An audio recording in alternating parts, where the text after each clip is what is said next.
On démarre la voiture. On fait notre entrée sur la route, on accélère, mais la vitesse atteinte est très souvent au-delà des limites qui sont fixées par la loi.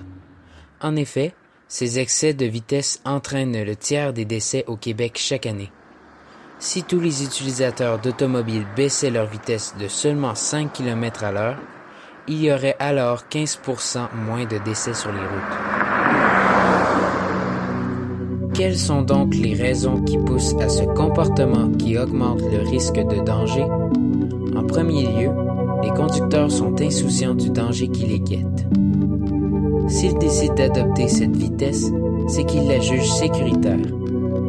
Ils vont donc eux-mêmes décider de ce qu'ils considèrent à risque ou non, puisqu'ils se sentent en contrôle de la situation.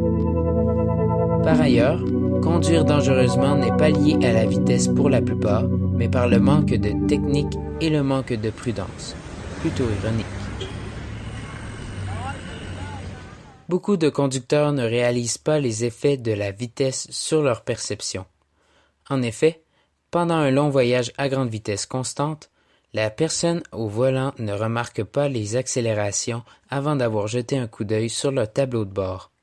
Encore pire, ils sous-estiment les virages par cette habitude à la grande vitesse et cela leur fait prendre ces courbes à une vélocité trop élevée.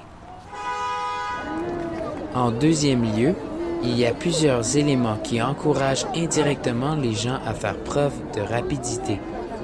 Le confort dans les voitures et le sentiment de sécurité ont été grandement augmentés, ce qui donne à certains une sensation d'invulnérabilité.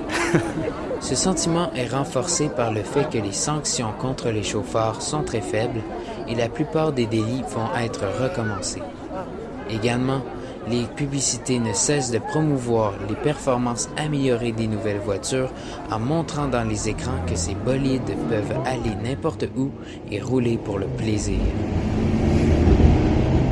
On le sait tous, la rapidité est une valeur importante dans notre société et cela démontre la performance. L'attrait de la vitesse reste présent puisque, insouciants du danger, les conducteurs restent avec une perception positive d'être rapides. Il semble que les humains courent souvent vers ce qui leur mène à leur perte.